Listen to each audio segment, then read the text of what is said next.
18 horas. Notícias de Manaus, Amazonas, Brasil e do mundo.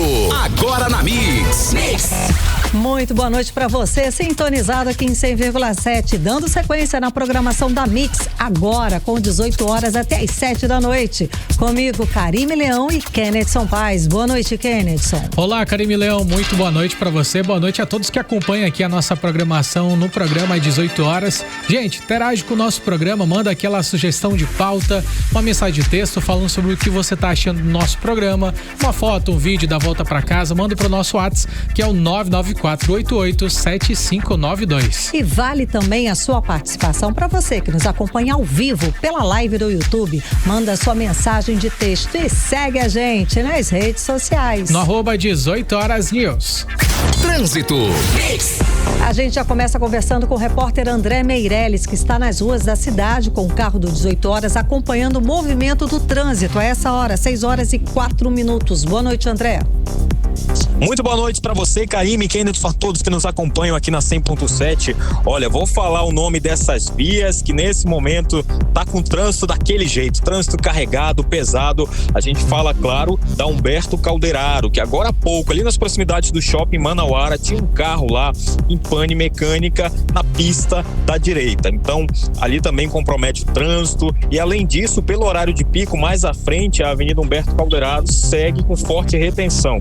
Isso porque tem um trânsito ali quilométrico pela Perimetral 2, que é aquela rua que dá acesso ali à rotatória do Mindu, para quem vai seguir também a Tancredo Neves, que é também outra via que segue com trânsito carregado. Agora também a gente passa mais à frente, vindo nesse sentido da Maripiranga, aqui nas proximidades do viaduto Ayrton Senna. Volta para casa, também o trânsito por aqui, desde as proximidades do Ipaã até ali se aproximando da rodoviária de Manaus, o trânsito segue carregado, trânsito lento por aqui ainda. Daqui a pouco a gente tem mais informações. Volto com vocês. Muito obrigada pelas informações, André Meirelles.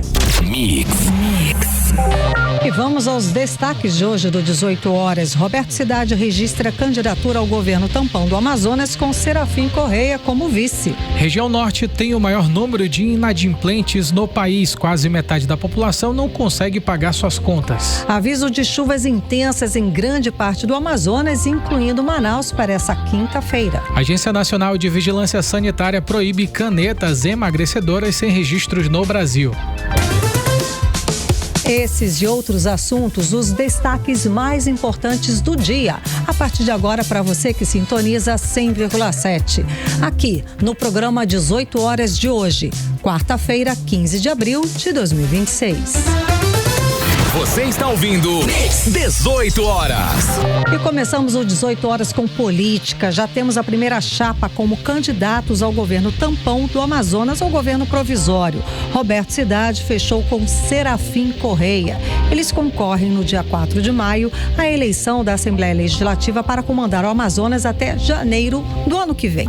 Lembrando que essa votação vai ser indireta e acontece depois da renúncia do governador Wilson Lima e do vice Tadeu de Souza. O anúncio de hoje intensifica a movimentação das articulações políticas para as eleições ao governo do estado do Amazonas em 2026 e causa muito debate nos bastidores, com pré-candidatos intensificando negociações para definir seus vices, enquanto alguns nomes já foram anunciados, outros seguem em aberto em meio a especulações, estratégias partidárias e movimentações de bastidores. A repórter Nathalie Moraes conversa ao vivo com a gente agora para analisar esses nomes, esses candidatos que vão concorrer ao governo provisório no estado do Amazonas até janeiro do ano que vem. Boa noite, Nathalie. Então, em entrevista coletiva, o candidato Roberto Cidade afirmou que escolheu o ex-deputado Serafim Correia como vice pela experiência dele e trajetória na vida pública. Bom, segundo ele, o aliado Serafim Correia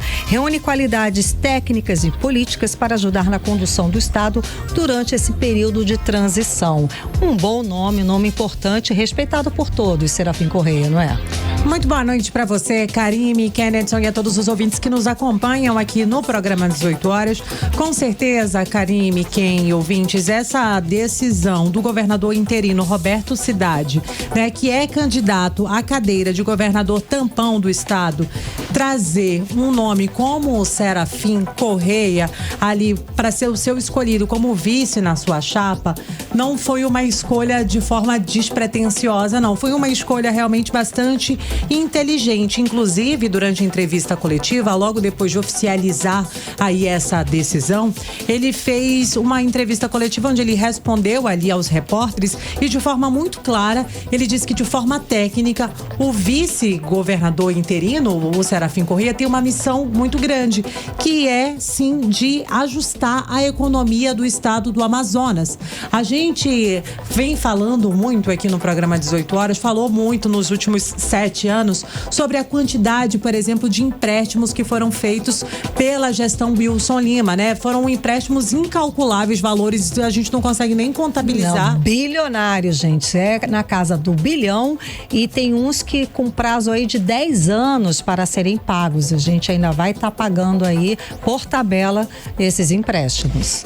E assim, ele demonstrou muito durante a entrevista coletiva, Kennedson, eu acho até que é importante a gente frisar, a preocupação com a queda da arrecadação estadual a gente sabe, a gente está passando por esse problema aí com a guerra no Oriente Médio, a gente está passando por um momento sensível na economia, mas ele não deixou de lado de falar em todo momento que a missão de trazer o Serafim é uma questão técnica, mas é claro, ele também enalteceu ali, né, todas as qualidades, afinal de contas, o Serafim, ele tem uma experiência política, administrativa e ele tem formação para estar atuando nesse papel.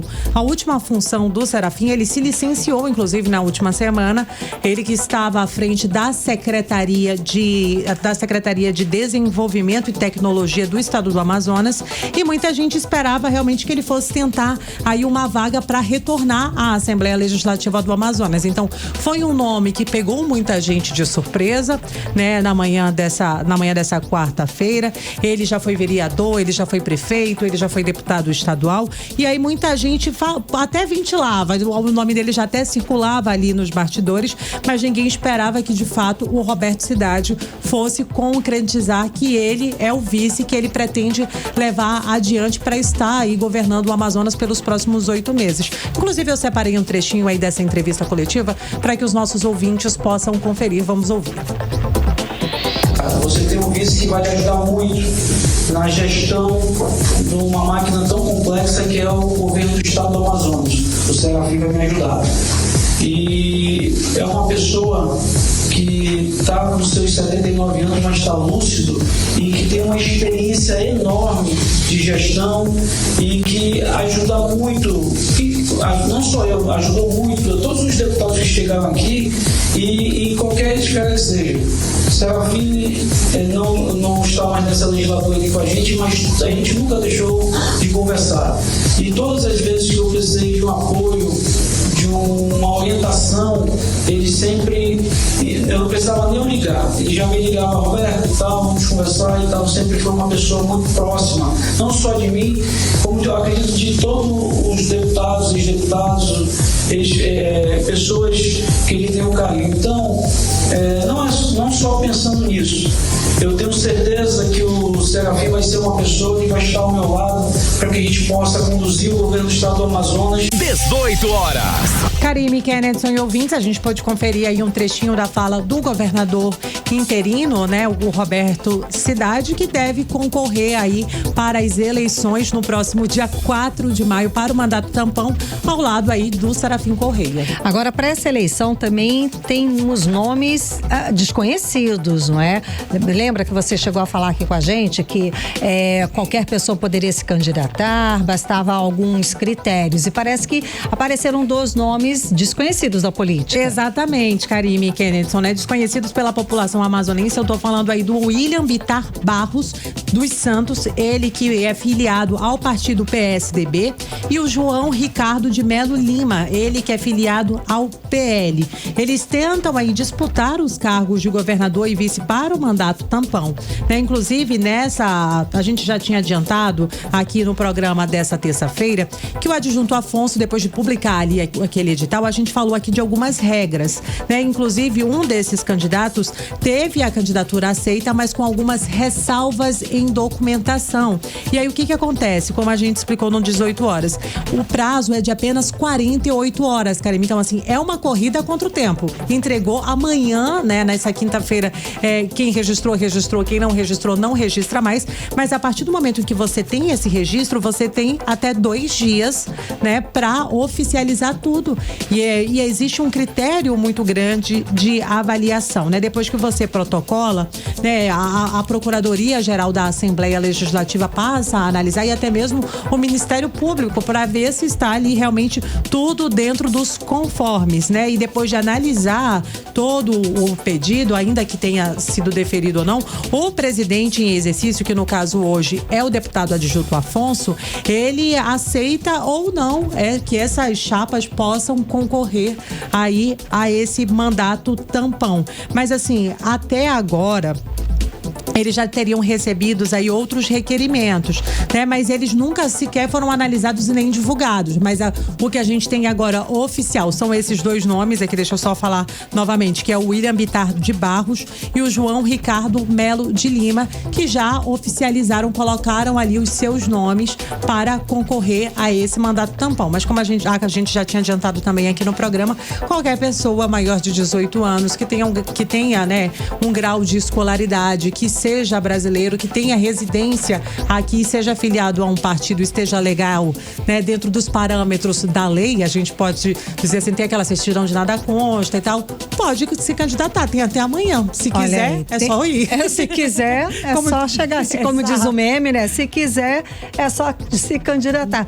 Agora, Kennedson, o ex-deputado estadual, o Heron Bezerra, ele disse que só mantém a pré-candidatura dele para essa eleição do governo provisório se receber apoio explícito do deputado Sinésio Campos. E aí?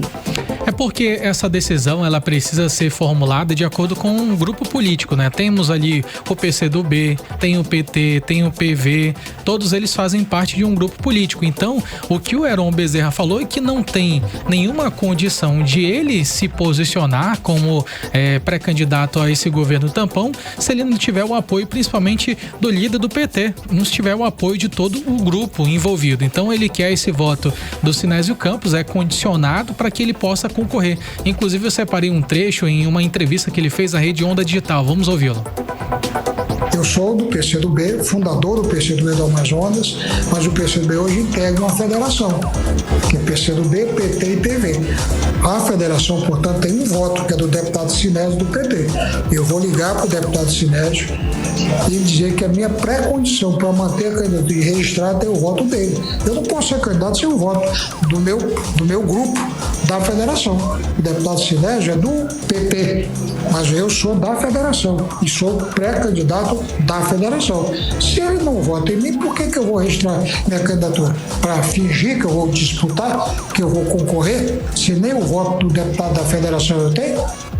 Ou seja, essas foram as últimas informações divulgadas pelo próprio Heron Bezerra. Ainda há pouco a gente buscou nas redes sociais dele, depois do que já aconteceu ainda há pouco, né, sobre Roberto Cidade, Serafim Correia já terem registrado ali a sua intenção de concorrer a esse governo provisório. No entanto, não há nenhuma outra publicação ou nenhuma outra fala de Heron Bezerra se de fato essa ligação ocorreu ou não, porque faz mais de 20 horas que essa informação foi divulgada, foi veiculada, e até agora a gente não tem nenhum posicionamento prefeito novo de Heron Bezerra. Só que quem também foi questionado hoje pela manhã foi o vereador Zé Ricardo, que é do Partido dos Trabalhadores. Ele também disse que, apesar de outros nomes terem sido ventilados no próprio partido, como Marcelo Ramos e outros nomes, nada foi confirmado ainda, pelo menos ele não tinha essa informação. Vamos ouvir agora Zé Ricardo.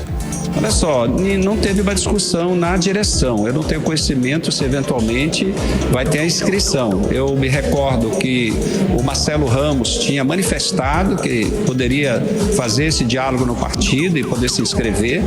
No campo ainda da esquerda, eu vi o ex-deputado Heron Bezerra também se manifestar com essa possibilidade, mas eu não tenho conhecimento se ambos efetivaram, né, ou vão efetivar a inscrição para fazer essa disputa de eleição indireta lá na Assembleia, que aliás eu sou contra. O vereador Zé Ricardo, ele disse que é contra esse tipo de eleição indireta, ou seja, quando os vereadores decidem o futuro do estado do Amazonas, apesar de estar na lei, né, na Constituição, na opinião do vereador Zé Ricardo, deveria haver uma eleição popular, onde o povo decide o próximo governador. Nesse caso, ele alegou, né, na visão dele, foi um jogo político feito por Wilson Lima, Tadeu de Souza, para abrir mão juntos do cargo, para poder privilegiar o presidente da Assembleia Legislativa, Roberto Cidade. Então, Zé Ricardo critica essa postura e critica também essa decisão de colocar nas mãos de deputados e não do povo o futuro do estado do Amazonas, pelo menos até janeiro de 2027. Mesmo ele que chegou seja a provisório, até que seria um retrocesso, né, Karime? Exatamente. Ele chegou, durante essa entrevista coletiva, logo depois da sessão de hoje, lá na Câmara Municipal, ele chegou a afirmar que, assim, a gente lutou tanto para conquistar os nossos direitos, né, de todos, né, qualquer brasileiro acima de 16 anos, com todas as suas documentações, ele poder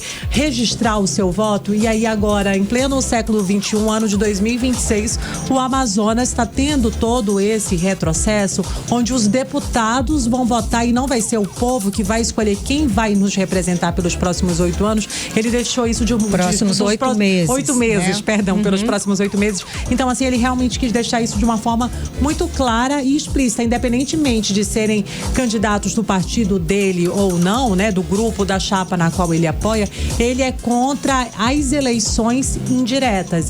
Foi mais ou menos esse recado, assim, que ele quis passar. Tá certo, então. Agora, vamos então, amanhã a gente tem todos os nomes, né, a gente tem fechada, né, só vale até amanhã, então amanhã no programa, 18 horas, a partir das 6 da tarde, a gente vai ter aí a lista dos candidatos. Sim, o prazo, né, para quem quer concorrer, né, Kennedy, são as eleições indiretas, elas foram marcadas, né, conforme o edital que foi publicado na última segunda-feira, foi marcada para o dia 4 de maio de 2026. Quem quiser participar dessas eleições, concorrer para o cargo de governador nesse mandato tampão, tem até essa quinta-feira, dia 16 de abril, para inscrever ali a sua chapa, junto com o vice, apresentando o partido, tudo direitinho lá na Assembleia Legislativa do Amazonas. Então amanhã a gente traz a lista dos candidatos, ok? Se tiver outros, a gente traz. Tá certo. Muitíssimo obrigada, Nathalie Moraes e Kennedson Paz. Você está ouvindo 18 horas. André Meirelles volta a conversar ao vivo com a gente. Boa noite, André. Você traz uma denúncia de abuso sexual cometido por um policial militar e a vítima, ela foi abordada e colocada dentro de uma viatura. André, explica pra gente. Boa noite. Exatamente isso, Karime, Kennedson, boa noite para vocês. Olha, é um caso grave, revoltante, que causa também indignação em toda a população, porque esse caso tá também nas redes sociais, vários relatos lá pelo local sobre a situação desse policial que está sendo acusado de estuprar uma jovem durante uma abordagem, né? Como você já adiantou, segundo a denúncia dessa mulher, ela foi abordada, colocada dentro de uma viatura da polícia. A gente está falando do policial militar Oswaldo Lima da Silva. O caso teria acontecido no último dia 6 de abril em uma barreira policial no bairro Lago Azul, na zona norte da capital. Segundo o boletim de ocorrência, a vítima de 25 anos foi abordada enquanto estava em uma moto com um amigo. A partir daí, segundo o relato dela, a situação mudou completamente. Assim que ela foi colocada nessa viatura, ela conta que o policial teria mudado o comportamento depois de ter visto uma foto no celular dela. Então, ela disse que ele começou a fazer comentários sobre o corpo dela e foi nesse momento momento que ela percebeu que algo estava errado. A vítima relata que foi levada para um local isolado dentro ali da barreira, uma parte ali que somente os policiais têm acesso. Segundo ela, foi levada para um quarto onde teria sido forçada a praticar atos sexuais, isso tudo sob ameaça. Ela conta também que tentou sair, mas foi impedida e disse que ficou com medo, sem saber aí como reagir. Então, é um relato muito forte aí que ela registrou, tudo em boletim de ocorrência, e não para por aí não. Depois do crime, segundo a denúncia dela, o policial ainda teria tentado evitar que ela denunciasse. Ela conta que ele ofereceu jantar, passeios, como se quisesse aí comprar o silêncio dela. Além disso, há também indícios de corrupção. O amigo da jovem teria sido obrigado a pagar R$300 para liberar aí a motocicleta. Então a vítima procurou a polícia no mesmo dia, registrou o boletim de ocorrência, passou por exame de corpo de delito e está aí recebendo acompanhamento psicológico, né? A polícia também pediu a prisão preventiva do policial, que foi decretada já. Ele é investigado aí pelo crime de estupro que está previsto no Código Penal. O caso também repercutiu na Assembleia Legislativa e agora a gente vai ouvir o que disse a deputada Alessandra Campelo, que defende os direitos das mulheres. Ela vai falar agora sobre esse caso. Vamos acompanhar.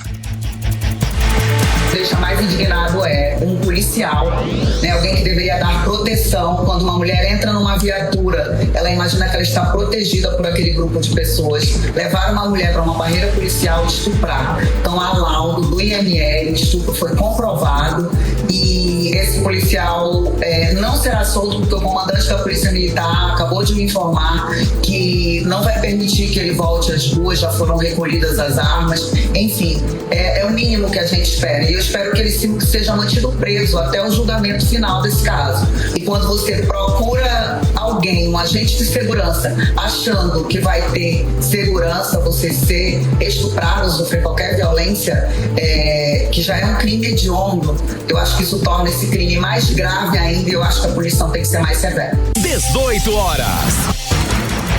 Então tá aí, a gente acompanhou a fala da deputada estadual Alessandra Campelo e também segue um alerta aí, né? É importante, se houver abuso de poder, qualquer tipo de crime cometido, até mesmo por autoridades, é importante denunciar, fazer o registro de boletim de ocorrência, né? Assim como essa vítima fez.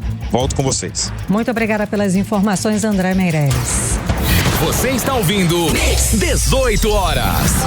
Gente, um vazamento de gás de cozinha provocou uma explosão de um botijão e destruiu a cozinha de uma residência lá no bairro Petrópolis, na zona sul de Manaus. 6 pessoas estavam na casa. Viu, Kenneth? Que perigo no momento dessa explosão. Pois é, Karime Leão, aí a gente consegue já tomar como exemplo e não repetir esse mesmo problema em casa, né? Tomar porque todos os cuidados. Às vezes as pessoas não tomam cuidado de, na hora de trocar a botija de gás, verificar se existe algum tipo de vazamento. Ou até mesmo locais como apartamentos, não dá para ficar dentro do apartamento, tem que ser lá do lado de fora. Um lugar ventilado, pois é, um lugar ventilado, e eu acho também minimizar os riscos, né? Pronto, eu acho que também chamar as pessoas autorizadas, porque parece fácil, mas às vezes é até falta de desatenção. A gente deixa a boca ligada, tem criança em casa, deixa a boca ligada. Enfim, gente, foi uma explosão e um homem acabou ficando gravemente ferido. O incêndio ele aconteceu no momento em que um primo da vítima fazia uma instalação, olha só, mais uma vez falando, né? A instalação que reforça o alerta sobre os cuidados nesse momento de trocar a botija de gás, né? Pois é, melhor ter uma pessoa autorizada, mas enfim, para falar mais sobre esse assunto, a gente conversa agora com a repórter Vanessa Lima e ela traz pra gente essas medidas preventivas e orientações e quais as orientações devem ser reforçadas para evitar acidentes domésticos envolvendo vazamento de gás. Boa noite, Vanessa.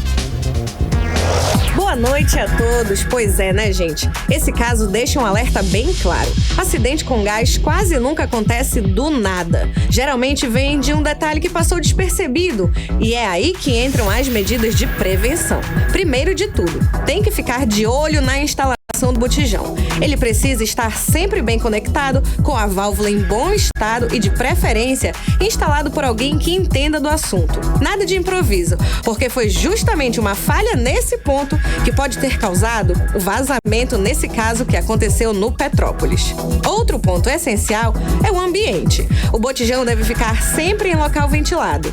Gás acumulado em espaço fechado vira uma bomba relógio e qualquer faísca, como acender o fogão, pode provocar uma explosão, exatamente como aconteceu.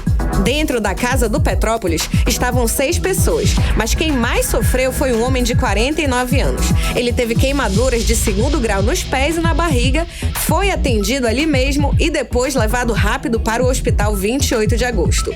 Segundo o aspirante Arlindo Rubens, tudo indica que o problema começou na instalação do botijão, que pode ter sido uma conexão mal feita ou até um defeito na válvula, o que permitiu o acúmulo de gás no ambiente. Vamos ouvi-lo. A má instalação ou defeito na válvula fez com que houvesse uma explosão no local. A explosão danificou o fogão, a botija em si, a panela de pressão que estava sobre o forno, até o forro, juntamente com o telhado, causando uma cratera dentro da residência. Ela também deve ficar em ambiente seco e arejado, de forma que, se houver vazamento de gás, o gás não fique num espaço confinado, podendo ocasionar a explosão do local, como foi ocorrido nesse dia. Tem também um sinal que muita gente ignora: o cheiro forte de gás. Sentiu esse cheiro? Não acende a luz, não liga nada, não usa o celular perto. A orientação é abrir portas e janelas imediatamente, sair do ambiente e só depois buscar ajuda. Também é importante verificar regularmente mangueira e regulador. Se estiverem ressecados, vencidos ou com aparência duvidosa, tem que trocar. É um custo pequeno perto do risco que se evita. E no meio de tudo isso, esse episódio mostra outra coisa. O desespero pode ser grande, mas agir rápido faz diferença. As pessoas conseguiram sair, retirar as crianças e acionar o socorro, o que evitou que algo mais grave acontecesse. No fim, fica aquele recado direto: gás de cozinha é seguro, mas só quando é tratado com cuidado, porque basta um vazamento pequeno em silêncio para transformar uma rotina comum em um cenário de perigo em segundos. Volto com vocês. Você está ouvindo 18 horas. A Agência Nacional de Vigilância Sanitária, Anvisa, proibiu as canetas emagrecedoras sem registros no Brasil. A agência determinou a apreensão das canetas Gluconex e também a Tizedral. Exato. E segundo a Anvisa, Kenneth, essas canetas são produzidas por empresas desconhecidas, não possuem registros, notificações ou cadastro na agência. Por isso, elas não podem ser comercializadas aqui no país.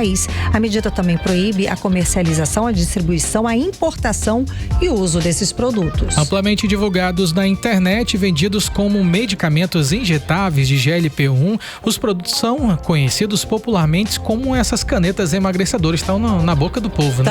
Tá na moda e na internet não se vê outra coisa, a facilidade de acesso a essas canetas.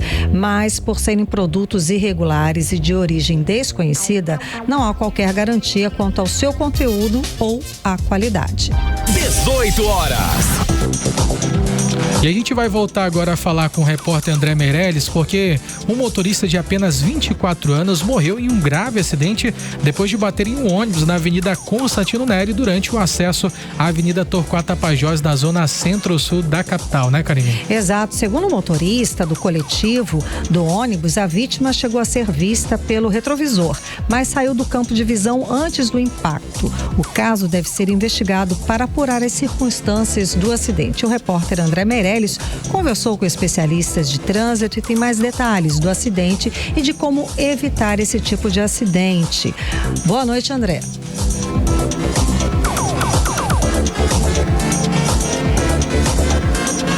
Daqui a pouco a gente volta a falar sobre esse assunto, mas o André Meirelles traz agora pra gente uma novidade na saúde básica daqui de Manaus, não é, o Kenneth? Exatamente, Karine, porque a partir desse mês os agentes de saúde eles passam a receber indenização por desempenho. É uma nova lei que garante a valorização financeira para mais de 1.800 profissionais que atuam diretamente nas comunidades. E o benefício começa a ser pago ainda nesse mês e vai levar em conta o desempenho individual estadual e das equipes. A medida foi sancionada pelo prefeito Renato Júnior. André Meirelles traz os detalhes pra gente. Muito boa noite. Olha, a nova lei garante uma indenização de valorização profissional para os agentes comunitários de saúde. Ao todo, 1.859 profissionais vão ser beneficiados. A categoria tem papel fundamental na saúde básica, levando atendimento, orientação e acompanhamento direto às famílias, principalmente nas visitas domiciliares. O prefeito Renato Júnior destacou a importância do benefício e o reconhecimento do trabalho desses profissionais. Frente à importância dessa indenização, que será pago ainda no mês de abril, cairá na conta dos ACS por produtividade. Só que para que vocês possam entender, é 6 milhões de reais sendo pagos de indenização aos ACS por produtividade, 30%, 20%, 40%, até 100%. Vai ter ACS esse mês de abril que vai receber até 2 salários mínimos, 3 mil e alguma coisa, quase 3.500 reais na conta já no mês de abril. Toda a nossa equipe técnica esteve debruçada diuturnamente para que se concretizasse. E a partir de hoje é lei.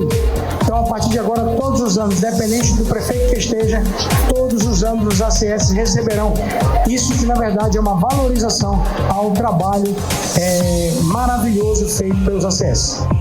E olha só, a gratificação deve variar de acordo com o desempenho dos profissionais e das equipes. Os valores podem ir de cerca de 600 até 3 mil reais. O investimento total é de aproximadamente 6 milhões de reais por ano. E a partir de 2027, o pagamento deve ser feito sempre no mês de janeiro. Volto com vocês. Você está ouvindo 18 horas. Política. Agora em Manaus, 6 horas e 33 minutos. Vamos de política com Kenneth Paes e Nathalie Moraes. Nathalie, boa noite mais uma vez. Então, o deputado comandante Dan, ele levou à tribuna da Assembleia Legislativa do Estado um discurso cobrando esclarecimentos sobre aquele escândalo do Banco Master e a falta de transparência na Amazonprev, nessa aplicação que o governo do Estado fez nesse banco que já estava falindo, né? Bom, além disso, ele também criticou a sobrecarga nas delegacias e a falta de avanços na segurança pública. São cobranças muito válidas. Mais uma vez, boa noite para você, Karime, Kennedy, e para todos os ouvintes que nos acompanham aqui no programa 18 horas. Karime, né, ele não mudou o discurso, a gente pode dizer assim, né? O comandante Dan, ele sempre foi muito firme na sua atuação de defender de onde ele veio. A gente está falando aí da questão da segurança pública. Mas, inclusive, durante ainda que lá na Assembleia esteja ali aquele clima de pré-eleição, muita gente falando disso, inclusive, né, a gente começou o programa de hoje falando aí onde o presidente apresentou o seu vice para concorrer a esse mandato tampão.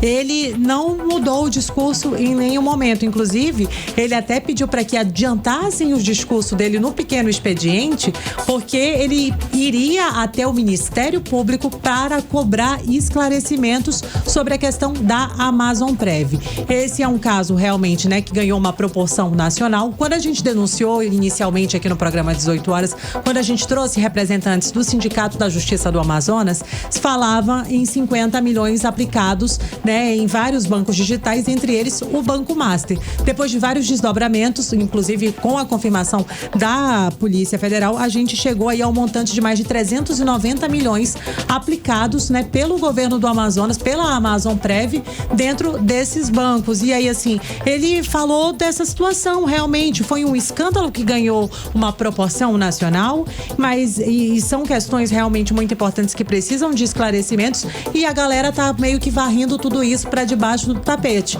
Outra situação que ele também, né, falou de forma muito contundente, a gente pode dizer assim, é a realidade da segurança pública no Amazonas, que continua muito crítica. A gente tem hoje municípios com mais de 50 mil habitantes, onde 2 policiais fazem esse trabalho de cuidar, né, de prestar o papel de tentar tapar o sol com a peneira, nem o sol com a peneira, é uma formiguinha tentando fazer ali um trabalho num formigueiro muito grande. Então ele realmente falou da situação precária das delegacias no interior. Ele fez um discurso muito duro, inclusive eu separei um trechinho para que os nossos ouvintes possam conferir o que falou o comandante Dan, deputado estadual do Amazonas. Das as questões que envolvem a estrutura da segurança pública no estado do Amazonas, também as questões que envolvem o caso Banco Master, né? Este rombo, este escândalo que envolve diversas iniciativas e que chegou do estado do Amazonas e que até hoje nós recebemos um documento sequer da Amazonprev também da questão das estruturas. Nós temos aqui falado da necessidade de esvaziar as delegacias de polícia quando existem distritos integrados de polícia mal comportam policiais civis e militares para desenvolverem suas atividades e que estão sobrecarregando estes agentes responsáveis pela aplicação. 18 horas. Karime, Kennedson e ouvintes, né? A gente ouviu aí um trechinho da fala do comandante Dan. Inclusive, né? Ele disse que ele vai continuar cobrando. A gente está nesse momento aí de transição, de mudanças à frente do governo do Amazonas, mas ele não vai deixar de fazer essas cobranças que já são antigas. Afinal de contas, a gente tem hoje, né? A segurança pública sofrendo com falta de fardamento, database atrasado. Os policiais, realmente, muitos deles estão pagando para trabalhar e essa é uma pauta que ele pretende levar adiante, Karine. Muitas pautas aí estão em aberto. A gente fala da crise da segurança pública, da crise na educação e da crise também da saúde pública. A gente sabe que tem muitos médicos, muitos profissionais e empresas terceirizadas sem receber do governo do estado e aí já é aquela questão que vem da gestão de Wilson Lima e isso são problemas que vão ter que ser resolvidos. Alguém vai ter que resolver. A gente novo gestor. A gente sempre citou aqui, né, que quem sentasse na cadeira teria uma batata muito quente. Sem dúvida alguma. Kenneth, pesquisa da Genial Quest divulgada hoje mostra o senador Flávio Bolsonaro com 42% das intenções de votos e ele inclusive está à frente das intenções do presidente Lula, que tem 40%. Isso num cenário de segundo turno. Virou, a gente, né, mudou. Conta pra gente, analisa pra gente esse resultado de hoje, divulgado hoje. Então, Karime Leão, em relação a essas últimas pesquisas que têm sido divulgadas, até a população tem se surpreendido em relação a isso. Nos comentários de várias publicações daqui do próprio @18horasnews, a gente tem visto alguns comentários de pessoas que duvidam em relação a esses valores, a essas pesquisas, mas o fato é que, infelizmente, né, esse resultado, ele tem sido transformado com o passar do tempo devido aos fatos que vem acontecendo. A gente está falando sobre CPI do crime organizado, a gente está falando sobre Banco Master, estamos falando sobre diversas operações, inquéritos policiais, CPI do INSS e com certeza muitas dessas CPIs, muitos desses assuntos que estão rolando tanto na Câmara Federal como também lá no Senado Federal acabam influenciando, respingando no governo Lula e com isso ele perde esse índice de intenção de votos para agora esse ano de 2026. E de fato, ontem a gente anunciou aqui sobre a pesquisa Futura, ela já demonstrava o Flávio Bolsonaro com 48% na frente, né, de Lula, que aparecia com 42,6%. Hoje a gente está falando da pesquisa Genial Quest, é uma outra pesquisa completamente diferente que ouviu outras pessoas diferentes. E agora a gente tem esse mesmo resultado. Segundo turno, Flávio Bolsonaro aparece com 42% das intenções de voto contra Lula, que chega a 40% das intenções de voto. A princípio, ainda estamos falando sobre um empate técnico, porque está dentro da margem de erro de 2 pontos percentuais para mais ou para menos, mas o fato é que não dá para a gente dizer quem é o favorito agora nessa disputa. A gente viu esse crescimento ao longo desses últimos períodos em que Flávio Bolsonaro e Lula disputavam, ele foi crescendo ao longo do tempo, enquanto que o Lula diminuiu as intenções de voto no segundo turno, quando o cenário aparecem esses dois. Já em relação ao primeiro turno, Lula permanece liderando com 37% das intenções de voto e a diferença muito pouca ainda de porcentagem, de apenas 5 pontos percentuais de diferença, enquanto que Flávio Bolsonaro aparece com 32% das intenções de voto. Se for contar 2 pontos percentuais para mais ou para menos, ou seja, permanece ainda praticamente em empate técnico, Karime. Verdade. Nathalie, vamos lá. O prefeito Renato Júnior, ele publicou um vídeo ao lado dos novos secretários e destacou criticou o trabalho da equipe nesse início de gestão. Como é que esse movimento ajuda a consolidar essa nova administração, Nathalie? Então, Karime, Kennedy, e ouvintes, né? Em meio, né, a esse período aí, né, de mudanças, realmente, a movimentação do prefeito Renato Júnior tem se mostrado cada vez mais que ele está realmente buscando esse protagonismo, né? Ele tem, durante a manhã dessa quarta-feira, ele fez uma reunião de alinhamento com o novo time ali dos seus secretários, né? Falando ali que a proposta agora é realmente intensificar as ações das equipes, ir às ruas, trabalhar muito pelo povo de Manaus e pediu que realmente a população, para que todo mundo, para que toda a equipe, o novo secretariado possa trabalhar. E aí essas mudanças realmente nessa nova postura da prefeitura, elas acompanham um movimento de reestruturação que está sendo feito agora pelo Renato Júnior. Afinal de contas, ele assumiu e ele quer dar a cara dele, ele quer mostrar a identidade dele, ainda que todo mundo fique vinculando, né? A gente pode dizer assim, a imagem do Renato, a imagem do Davi, ele realmente vem buscando cada vez mais esse protagonismo, né? E entre os principais ajustes, a gente teve ajustes em pastas essenciais. A gente fala aí, né, de saúde, a gente teve a saída da Chádia Frache, a gente teve a saída do secretário de Educação, né? Então, assim, ele já fez algumas dessas mudanças, saíram essas pessoas, mas ele já colocou, né, pessoas da sua confiança, né? A gente tá falando ali de cargos, de pastas que são essenciais. Então, assim, ele realmente vem buscando imprimir a sua identidade. Inclusive, Karime, Kennedy, e ouvintes, hoje a gente pode dizer assim que ele deu o pontapé de começar os trabalhos com a cara dele, inclusive já imprimindo ali a nova identidade visual, o novo estilo no qual o Renato Júnior deve continuar à frente da Prefeitura de Manaus, Karime. Cada um está impondo aí a sua identidade e se desvinculando, né, como você falou, dos antigos gestores, tanto o Roberto Cidade quanto agora o Renato Júnior. Acho que é um movimento natural, exato, Kennedy. Vamos lá, Kennedy, um vereador licenciado, João Carlos Melo, ele tomou posse como deputado federal em Brasília, ocupando temporariamente a vaga de Silas Câmara, que se afastou por 4 meses. Como é que essa troca pode impactar a representação do estado do Amazonas na Câmara Municipal, que é isso que nos preocupa e que nos interessa?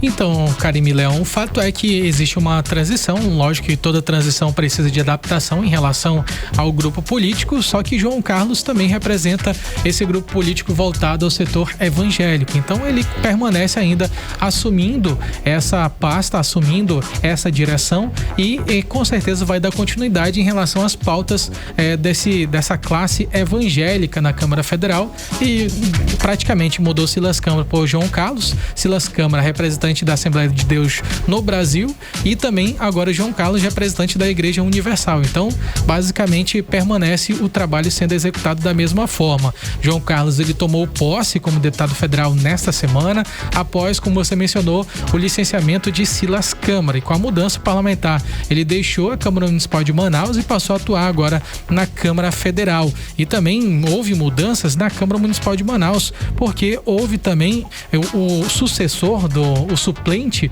de João Carlos foi o Dr. Daniel Vasconcelos, que hoje ele foi empossado, tomou posse lá na Câmara Municipal de Manaus e retornou à Câmara Municipal. Só que tem um outro assunto, Karime, que também é muito importante para o nosso estado do Amazonas, porque nós temos um amazonense na alta cúpula do Poder Judiciário. Eu tô falando do Mauro Campbell, que foi eleito vice-presidente do Superior Tribunal de Justiça para o biênio de 2026 e 2028. A escolha ela foi feita de forma unânime pelos ministros do STJ em uma votação que também confirmou o nome de Luiz Felipe Salomão para a presidência do tribunal. Ambos tomarão posse agora em agosto e irão conduzir uma das principais instâncias do Poder Judiciário brasileiro. E com a eleição, Campbell ele passa a integrar a alta cúpula da administração do STJ, participando das decisões estratégicas da corte e também auxiliando na condução dos trabalhos ao lado do presidente Lula. Karime. Muito obrigada pelas informações. Bloco de Política com Crenson Paes e Nathalie Moraes. Você está ouvindo 18 horas. E daqui a pouco aqui no 18 horas, Manaus está em alertas de chuvas intensas com perigo e grau de severidade. É o nosso assunto em instantes. 18 horas. Trânsito. Vamos voltar a conversar ao vivo com o repórter André Meirelles, que está nas ruas da cidade com o carro do 18 horas e traz pra gente como é que está a volta para casa. Boa noite, André. Muito boa noite, Karime, Kenderson, a todos que nos acompanham aqui na 100.7. Olha, a gente está falando do trânsito agora pela Torquato Tapajós. A gente vai falar do sentido volta para casa, né? O sentido bairro. Tá tranquilo o trânsito. O que causa problema nesse momento é uma retenção que acontece no sentido contrário, sentido bairro-centro da Torquato Tapajós. Está nesse momento bastante carregado, em um trânsito pesado lá com vários pontos de lentidão. Karime, Kenderson. André Meirelles, teve um acidente agora no fim da tarde envolvendo uma criança. Você tem mais informações pra gente? Exatamente, é mais uma tragédia aí no trânsito que chocou aqui a capital amazonense. Dessa vez essa criança aí de apenas 7 anos, ela morreu depois de ter sido atropelada em frente a uma escola na zona norte da capital. A gente está falando do pequeno João Miguel Magalhães de Oliveira, né? Esse acidente aconteceu na tarde dessa quarta-feira ali em frente à escola municipal Mário Lago, no conjunto Oswaldo Frota, no bairro Cidade Nova. Segundo testemunhas, a criança tinha acabado de descer da condução escolar. Essa criança ela estava próxima a uma faixa de pedestres, mas ao tentar atravessar correndo, acabou sendo atingida aí por um carro. O veículo, que é um Mobi, ele teria descido a via em alta velocidade, segundo testemunhas. Aí, com o impacto, o menino foi arremessado por alguns metros e ficou inconsciente. O motorista parou logo à frente do local. Os moradores da área se mobilizaram rapidamente e levaram a criança para o SPA Galileia.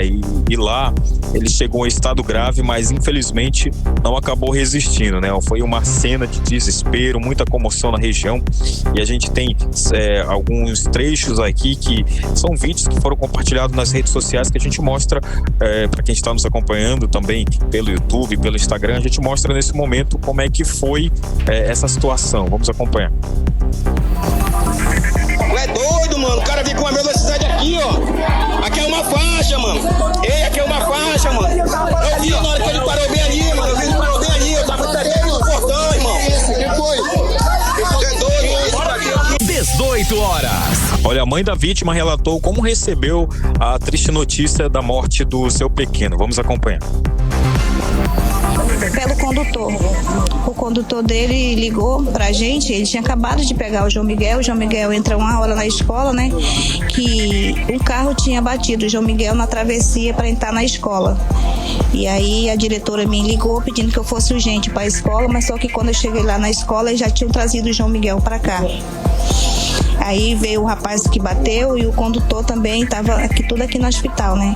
E agora a polícia veio, já levou os dois, né, para a delegacia, e o João Miguel não resistiu, o ferimento, né, foi a óbito, infelizmente, né? Meu filho foi embora para morar na glória com o Senhor. 18 horas.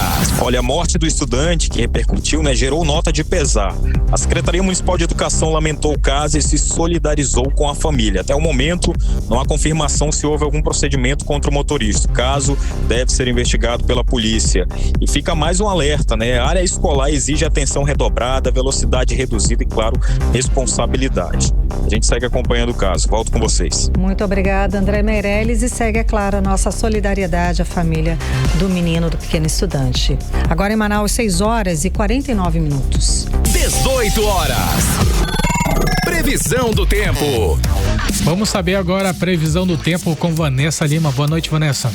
Muito boa noite a todos que acompanham a previsão do tempo aqui com a gente no 18 horas. Quarta-feira com sol aparecendo entre nuvens, chuvas rápidas e aquele calor que a gente já conhece. A previsão para a noite de hoje aponta céu parcialmente nublado, com nuvens que podem trazer chuvas rápidas e moderadas. E agora vamos falar sobre o clima de amanhã, 16 de abril, quinta-feira. Segundo o Clima Tempo, a quinta começa com sol entre nuvens que logo vão se juntando e aumentam a probabilidade de pancadas de chuva no começo e final da tarde. A previsão para a noite de quinta aponta céu carregado com 80% de chance de chuva forte e intensa.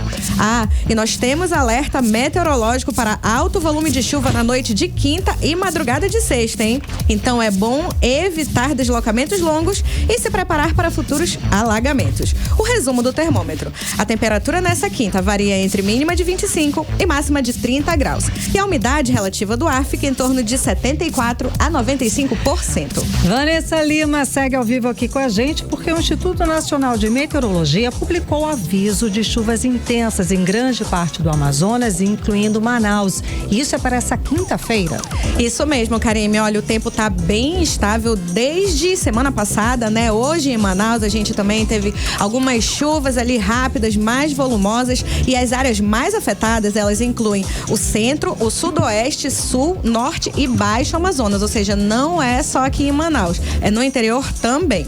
Durante todo o dia, a gente teve previsão de chuva volumosa, com risco de temporal e ventos fortes. Então, diante desse cenário, o Instituto Nacional de Meteorologia alerta que podem haver alagamentos, quedas de energias e raios. E nos próximos dias, a chuva deve continuar, inclusive com pancadas mais fortes amanhã, na quinta-feira, que seguem até a madrugada de sexta. Então, a recomendação é ter atenção e cuidado, evitando ficar perto de árvores, placas ou torres quando o vento aumentar e desligar aparelhos elétricos em casa para evitar prejuízos. E claro, se você perceber alguma situação de risco, a recomendação é ligar para a Defesa Civil pelo número 199, Karime. Tá ótimo, muito obrigada pelas informações, Vanessa Lima.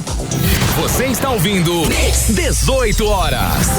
Um motorista de apenas 24 anos morreu em um grave acidente após bater em um ônibus na Avenida Constantino Neri durante o acesso à Avenida Torquato Tapajós, na área da zona centro-sul da capital. Pois é, e segundo o motorista do coletivo, a vítima chegou a ser vista pelo retrovisor, mas saiu do campo de visão antes do impacto. Agora sim, a gente volta a falar sobre esse assunto, a dar detalhes a respeito desse acidente com o repórter André Meirelles. André, então, o caso está sendo investigado para apurar as circunstâncias desse acidente. E o repórter conversou com um especialista de trânsito e tem mais detalhes pra gente. Boa noite, André. Muito boa noite. Olha, depois desse acidente, equipes do Instituto Municipal de Mobilidade Urbana, o IMU, e da Polícia Militar isolaram a área para o trabalho de perícia. O trânsito precisou ser parcialmente interditado para evitar novos acidentes e garantir a preservação do local. A perícia criminal esteve ali no local analisando as circunstâncias da colisão.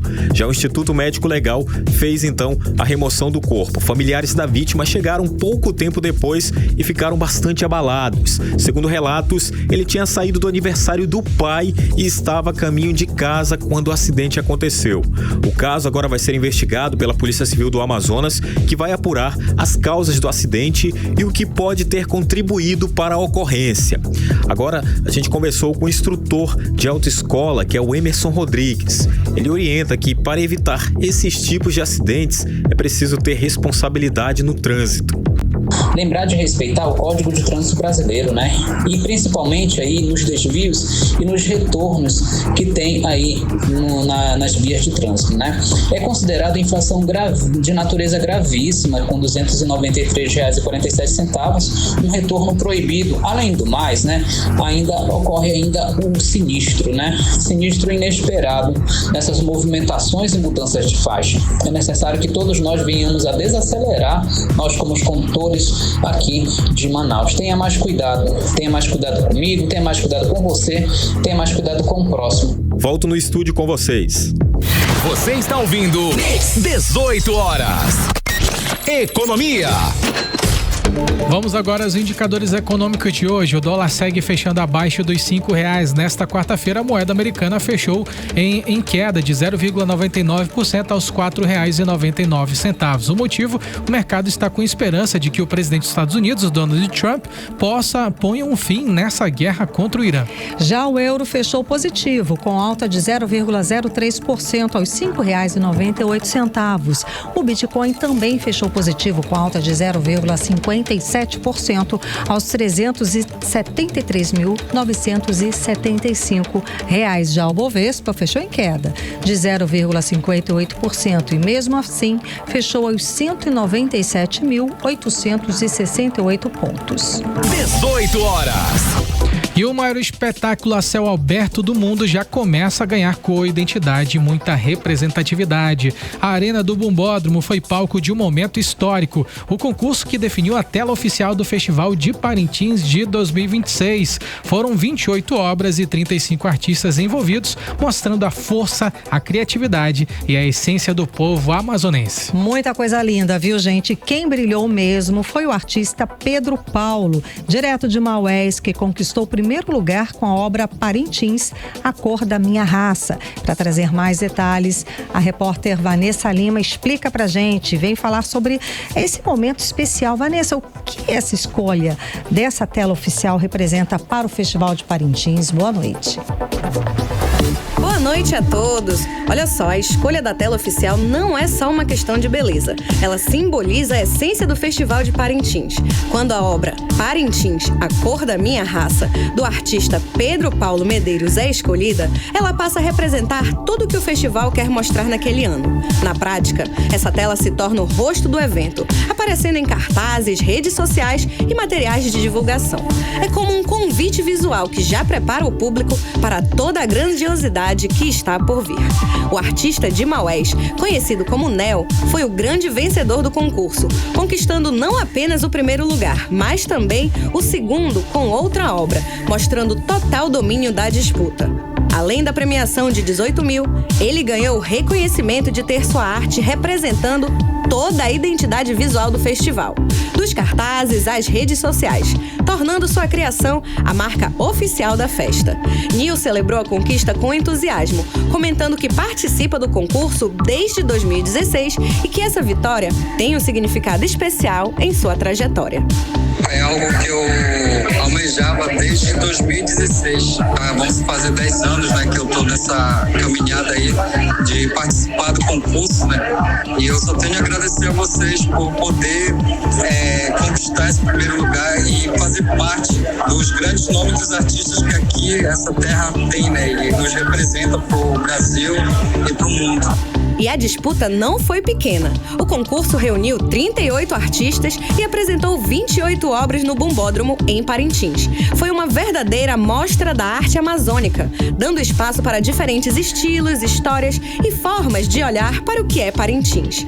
E quando uma dessas obras é escolhida, ela não representa só o trabalho individual do artista, mas também carrega um pouco da diversidade e da força coletiva que o festival reúne. Volto com vocês. Você está ouvindo 18 horas. Trânsito. André Meirelles, como é que está? Volta para casa. Agora em Manaus, 6 horas e 58 minutos.